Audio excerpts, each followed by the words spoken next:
or dull. Auscultation sounds that I want you to become familiar with are intensity, which includes soft or loud, pitch, high or low, duration, short or long, and quality, muffled or clear. Some equipment used during the physical assessment include the stethoscope, the Doppler ultrasonic stethoscope. You use that for fetal heart rate sounds. Ophthalmoscope, internal eye structures is what you'll use that one for, and the otoscope, which you'll look at external ear canal and structures with that one.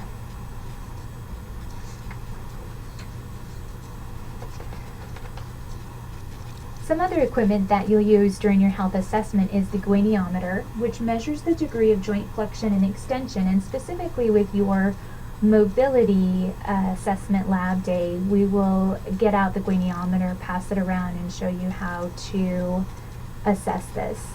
And finally, the skin fold capillars measure the thickness of subcutaneous tissue.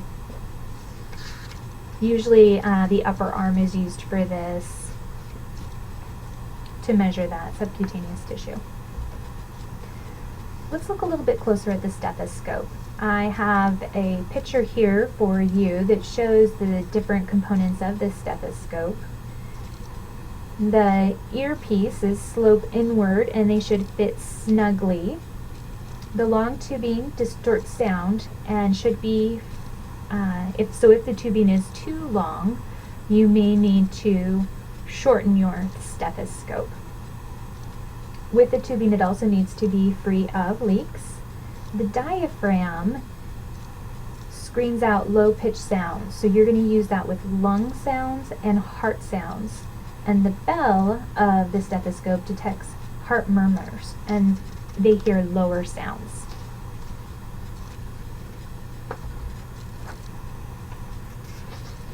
And in this, I've included a picture of a nurse auscultating heart sounds.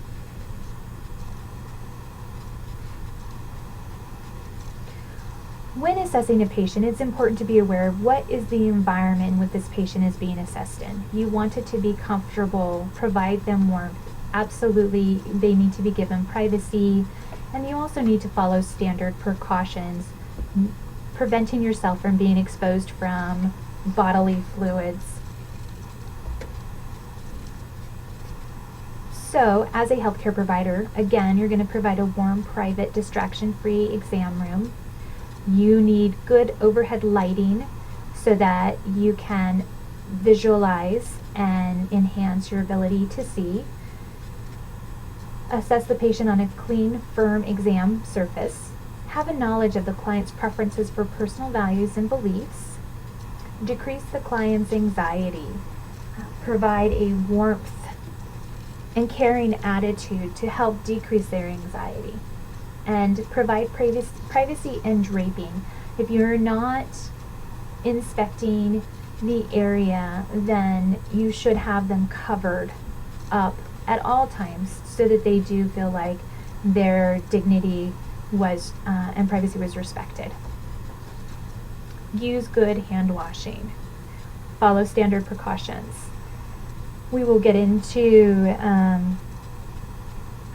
standard precautions on your second lab day, but it is important, if you are going to be exposed to any sort of fluids, you should be putting gloves on minimally when caring for patients, and if there's going to be any sort of exposure to bodily fluids. Do provide an explanation of the procedure, and remember, if you have obese clients, and as our society is getting larger, it's important to be aware of what their weight is and what the minimum capacity of the bed or the equipment that they are sitting on can actually maintain and not break. Also, with obese patients, you might need larger blood pressure cuffs or different types of medical equipment that is special for bariatric types of patients. Looking at that a little bit more, some things to be aware of with obese patients is to provide wide and sturdy chairs, exam tables that are bolted down, a scale that can hold more than 350 pounds. With the blood pressure cuff, if the cuff is too small, it does alter the blood pressure reading, so it's important that it is the correct circumference of the arm. And with blood pressure cuffs, they are labeled large adult, so that you can see small adult. It gives you an idea of the size that you need for your patient. As a nurse, looking at the physical assessment data, you need to organize the data that you obtain, analyze it, and then interpret the findings. Looking at, is this within normal limits? Is this to be expected with this patient, or is this different? Is this a variation from the norm when you interpret those findings? And that's a very important part of being a nurse, is looking at that data and interpreting it. Some standard precaution guidelines: again, wash your hands, wear gloves, provide protective barriers, disposal of sharps in appropriate containers, those red sharps containers. Be careful when handling specimens to not splash, and proper disposal of bodily waste into trash cans or the biohazards.